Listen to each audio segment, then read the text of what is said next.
മീനാക്ഷി കൂടെ കൊണ്ടുവരായിരുന്നു. ഈ വരവ് അവൾ അറിഞ്ഞിട്ടില്ല. അറിഞ്ഞ സമ്മതിക്കില്ല അല്ലേ? അതുകൊണ്ടല്ല, മീനാക്ഷി ഒരുപാട് മാറിപ്പോയി. മീരയിൽ നിന്ന് എന്നെ അകറ്റിയത് അവളാ. ഒടുവിൽ അവള് തന്നെ എന്നെ വിട്ടു പോവുക. പെട്ടെന്ന് തനിച്ചായ മീരെ, എന്റെ കൂടെ വരാം എങ്ങോട്ടെങ്കിലും.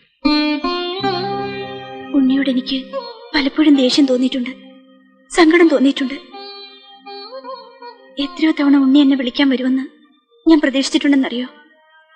ഇപ്പൊ വളരെ വൈകിപ്പോയി ഉണ്ണി, വളരെ. മുമ്പ് ഉണ്ണിയെ പിന്തിരിപ്പിച്ച എന്റെ അച്ഛൻ തന്നെയാണ് ഇപ്പോഴും കാരണം.